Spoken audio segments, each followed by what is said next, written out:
I have been a curious being.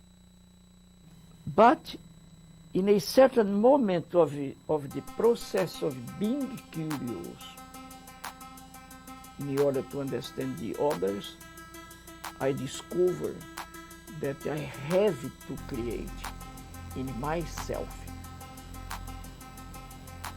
a certain virtue without which it's difficult for me to understand the others. The virtue of tolerance. It is through the exercise of the tolerance that I discover the rich possibility of doing things and learning different things with different people. Being tolerant is not a question of being naive. On the contrary, it is a duty to be tolerant, an ethical duty, a historical, a political duty. But it does not demand from me to lose my personality. Even though it is for me, and it would be for me also a great honor to be understood as a specialist in literacy, I have to say no, because my main preoccupations since I started working 40 years, almost 45 years ago, my main preoccupations had to do with the critical understanding of education. Of course, thinking of education in general, I also had to think about literacy, which is a fundamental chapter of education as a whole. Nevertheless, I also had strong experiences in this chapter of adult literacy, for example, in Brazil and the out of Brazil. But the more I think of what I did, what I proposed, the more I understand myself much more as a thinker and a kind of epistemologist, proposing a critical way of thinking and a critical way of teaching, of knowing to the teachers in order for them to work differently with the students. Hello. In this video, we're going to meet Paulo Freire, the founder of critical pedagogy. Freire was born in 1921 in Recife, Brazil. His ideas about the role of education in political freedom eventually became some of the most significant contributions to what's now known as critical pedagogy. But to fully understand the context in which he formed his ideas, first we have to know a little bit more about the history of Brazil. Brazil was a Portuguese colony from 1500 to 1822. Even after independence, Brazil was the last country in the Western Hemisphere to outlaw slavery in 1888. Well into the 20th century, 85% of Brazil's population was still illiterate, and some still sold themselves or family members into black market slavery to ward off starvation. Freire's family was middle class when he was born, but the economic depression of the 1930s wiped them out. When Paulo was 10, the family had to move to a smaller, cheaper city on the outskirts of Recife. It was nearly a decade before their fortunes improved. Freire later said that he was desperately hungry during these years, which made learning impossible, not due to a lack of interest or ability, but because he was too distracted to focus on anything else. Young Paulo took to stealing in order to feed his family, and eventually had to drop out of elementary school. After his father died of a heart condition exacerbated by poverty and stress in 1934, Freire's mother pleaded with the principal of the local secondary school to allow her son to attend. Because Paulo was passionate about using his education to help others, the principal agreed and even reduced his tuition. With this second chance, Freire eventually studied philosophy while completing his law degree. He began his career in 1942 teaching at the same secondary school he had graduated from.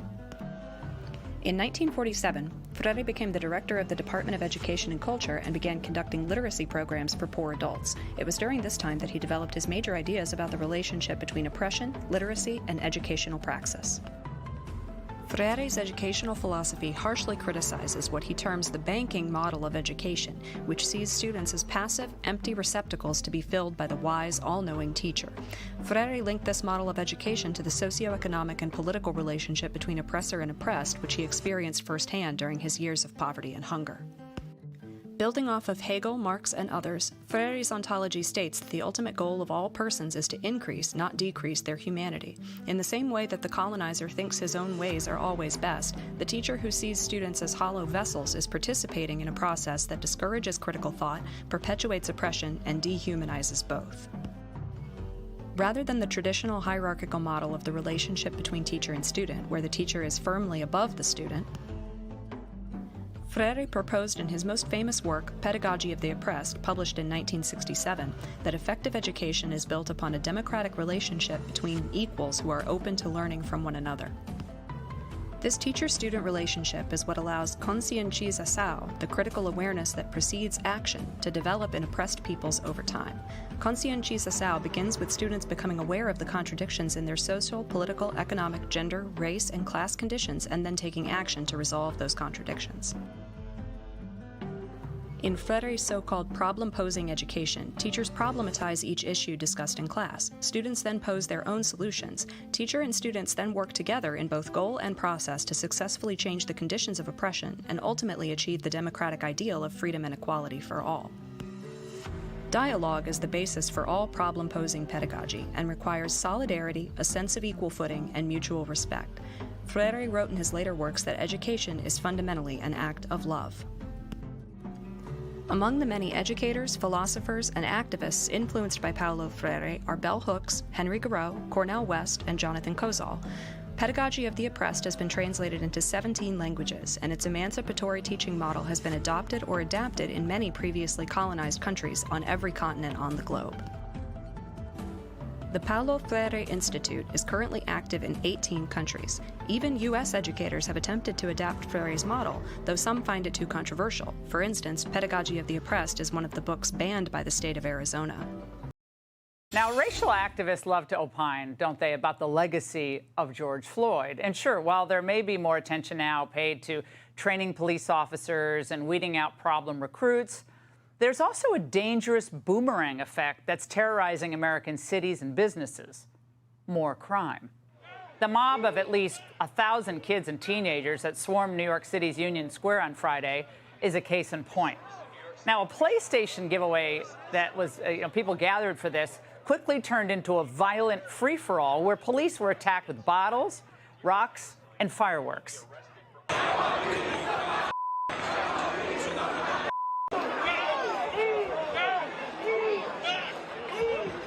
Voluntarily, no charges will be placed against you. If you refuse to leave, you will be arrested for unlawful assembly.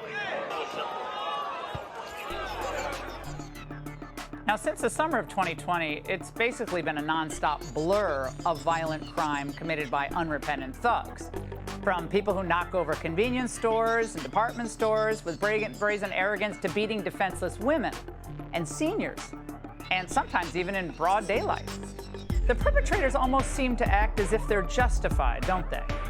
After all, in our everyone's a victim culture, you can right past wrongs by chucking a full water bottle now at law enforcement. Because even if they're not obviously racist police officers, they're part of a racist organization. Now, that's the flavor of the post-Floyd propaganda that we've seen saturate social media and even at times make its way into school curricula. And even in the cities plagued by crime, liberal mayors are still unafraid to say it like it is. Police is not going to be able to resolve these issues on our own. The great level of restraint we saw yesterday by the New York City Police Department, that could have turned really ugly. These are young people. We have to, be mindful of that as we bring back order. Mayor Adams, this riot didn't turn ugly. It was ugly. And it was ugly because there are rarely repercussions for the oppressed and the misunderstood. In fact, for most, well, crime pays. Now, young people are angry because they're being taught that their anger is righteous, it's justified, and that oftentimes non-minorities just hate them. Remember this scene from a Florida school last fall where one student felt entitled to tackle a police officer who was working on school grounds? Or what happened earlier this year when a teacher had the nerve to take away a student's Nintendo Switch? But of course, celebrities and elites, they're usually unfazed by this behavior because it rarely affects them. So they're shocked when members of their beloved audience end up hurling objects at them while they're on stage.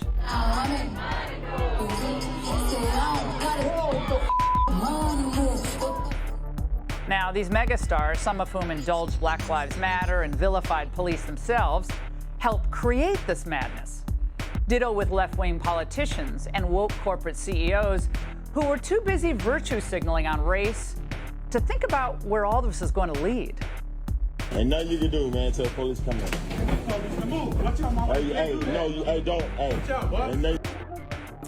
To a world where criminals fear no consequences and where those who stand up to them are most likely to be prosecuted. That's why last week, a deranged felon in California felt totally comfortable targeting a 7-Eleven store. One he's suspected, by the way, of robbing twice before in the same 24-hour period. When two of the workers stepped in to defend themselves in the store, most of America cheered. The video went viral. But in our upside-down post-Floyd world, the store clerks are being investigated. So the left may not have defunded the police, but they helped set a dynamic where suddenly the victims are treated like aggressors and the aggressors as victims. So the message to law-abiding citizens, if you're robbed or you're threatened, stand by placidly. Don't put up a fight, ever. After all, America has a lot to atone for. So just consider it payback. Joining us now is Xavier DeRousseau, ex-Black Lives Matter activist and PragerU personality. Xavier, this victimhood mentality that we're encouraging and nurturing, where does this all end up? We're seeing some of it play out on our streets, but what else is coming? Cities like New York City and Chicago have gone completely rogue because there's just such a lack of accountability. There are no consequences. And what we're seeing instead now is there's an entire generation of people who are so used to not being condemned for this bad behavior that they don't even know the skill set of taking accountability. What they learn instead from fraudulent organizations like Black Lives Matter is that you should shift the blame to irrelevant, outdated issues like systemic racism, rather looking yourself in the mirror and recognizing that you need to change. There's a reason that most of the people displaying these violent behaviors are not first-time offenders. If there was nothing to stop them from committing this crime in the first place, then what's going to stop them the 5th, 6th, and 7th time? Well, when Mayor Adams says it could have gotten ugly, we were watching the video thinking, what are you talking about? And by the way, Xavier, Chicago, as we've mentioned, is experiencing these teen takeovers as well. And that's a nice way of putting it. But here's what Mayor Johnson had to say. Watch this. Oh, you're not aware of some of these large gatherings? You're talking about the mob actions? No, that's not appropriate. We're not talking about mob actions. I didn't say that. But we have to be very careful when we use language to describe certain behavior. To refer to children as like baby Al Capones is not appropriate. Not appropriate, Xavier. It's not appropriate. It's funny they say that this is getting ugly, but to me it looks hideous. In fact, it's honestly embarrassing for humanity to see where we've gone as a society. And what I need parents, especially when you see these young people being destructive, they need to realize it's not law enforcement's job to babysit their kids. But if they continue to just sit back and allow their kids and their community to be so destructive, then eventually the judicial system is going to jump in. And I don't want to hear anybody complaining that they're oppressed because they decided to become a convict at 18 years old.